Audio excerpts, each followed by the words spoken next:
اعوذ باللہ من الشیطان الرجیم، بسم اللہ الرحمن الرحیم۔ السلام علیکم ورحمۃ اللہ وبرکاتہ۔ اس وقت ہمارا موضوع ہے قاضی امیر حکم کی شہادت رد کرتا ہے۔ سعد بن عبد الرحمن الدخل نے قاضی ابن بشیر کی خدمت میں ایک مقدمہ میں اپنی طرف سے ایک آدمی کو نائب بنا کر بھیجا۔ دراصل سعید بن عبد الرحمن کے قبضہ میں ایک تحریر تھی جس میں چند صاحب اصل لوگوں کے دستخط تھے۔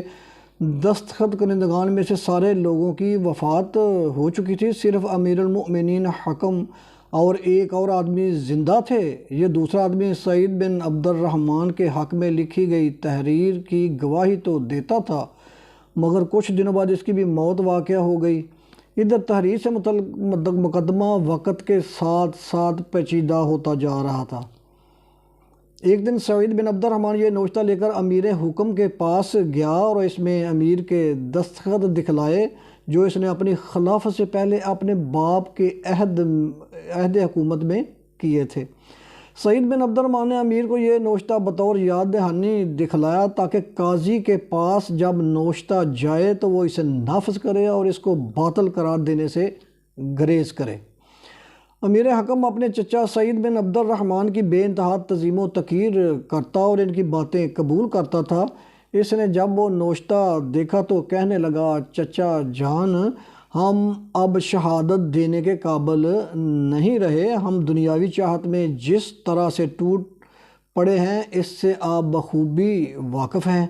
ہمیں خدشہ ہے کہ اگر قاضی کے سامنے ذلت و رسوائی کا موقف اختیار کرنا پڑا تو ہمیں اپنی سلطنت کا سودا کرنا پڑ سکتا ہے۔ اس لیے میرا مشورہ ہے کہ براہ مہربانی آپ قاضی کا فیصلہ قبول کرنے میں ہچکچاہٹ محسوس نہ کریں اور اس مقدمہ میں حق جس مقام پر آپ کو لا کر کھڑا کرے بلا چون و چرا اسے تسلیم کر لیں۔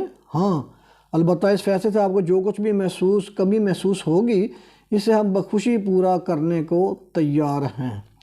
سعید بن عبد الرحمن نے امیر حکم کی تجویز قبول کرنے سے انکار کر دیا اور کہنے لگا، سبحان اللہ، بھلا قاضی کی کیا مجال کہ وہ آپ کی شہادت میں کچھ کہنے کی جرت کر سکے۔ آپ ہی نے تو اسے منصب قضا تک پہنچایا ہے اور یہ منصب اس پر آپ کا ایک عظیم احسان ہے۔ آپ جو کچھ میرے نوشتہ کے بارے میں جانتے ہیں اس سلسلے میں قاضی کے سامنے ضرور گواہی دیں اور آپ حقیقت ہرگز نہ چھپائیں، کیونکہ سچی شہادت دینا اور اسے نہ چھپانا اللہ تعالیٰ نے واجب قرار دیا ہے۔ اللہ تعالیٰ نے اس کا عہد و پیمان لیا ہے۔ امیر نے جواب عرض کیا، چچا جان، آپ جو کچھ فرما رہے ہیں یہ آپ کا حق ہے، مگر آپ کا اس قضیے میں ہمیں مداخلت کرنے پر مجبور کر رہے ہیں۔ اگر آپ ہمیں اس قضیے سے سبکدوش کر دیں تو یہ ہمیں زیادہ محبوب ہے، اور اگر آپ ہمیں مجبور کر دیں تو ہم آپ کا حکم بجا لائیں گے۔ آپ کی نافرمانی کی ہم میں طاقت نہیں ہے۔ سعید بن عبد الرحمن نے امیر کو پورے عزم کے ساتھ یہ باور کرانے کی کوشش کی کہ چونکہ نوشتہ میرے پاس ہے اور اس پر 62 شخصیات کے دستخط بھی ثبت ہیں، اس لیے بہرحال مقدمہ کا فیصلہ تو میرے حق میں ہی صادر ہونے والا ہے۔ غرض چچا کا اصرار دے کر امیر حکم نے قاضی کے سامنے شہادت دینے کا وعدہ کر لیا۔ چنانچہ اس نے مشہور زمانہ 2 فقیہوں کو بلایا، ایک کاغذ پر اپنی شہادت کا مضمون قلمبند کیا اور اس پر مہر لگا کر فقیہوں کو دے دیا۔ پھر گویا ہوئے آپ دونوں میرا یہ نوشتہ لے کر قاضی کی خدمت میں جائیں۔ دونوں فقیہ حکم کی تعمیل میں قاضی کی خدمت میں اس وقت پہنچے جب وہ عدالت کی کرسی پر گواہوں کے بیانات سننے کے لیے جلوہ افروز ہوا۔ جب انہوں نے خلیفہ کا خط قاضی کے ہاتھ میں دیا تو اس نے خط کا مضمون پڑھا اور پھر فقیہوں کی بات سن کر گویا ہوا، میں نے آپ دونوں کا مقصد سن لیا، آپ لوگ بخیریت و عافیت اللہ کی حفظ و ایمان میں واپس جا سکتے ہیں۔ اتنے میں سعید بن عبد الرحمن کا نائب حاضر ہوا، پورے اعتماد کے ساتھ قاضی سے یوں مخاطب ہوا، آپ کے پاس امیر کی شہادت بھی پہنچ چکی ہے، اب اس سلسلے میں آپ کیا کہیں گے؟ قاضی نے نائب سے وہ نوشتہ لیا اور اسے الٹ پلٹ کر دیکھنے کے بعد کہا، میرے نزدیک یہ شہادت ناقابل قبول ہے، میرے پاس کوئی عادل شاہد لے کر آؤ۔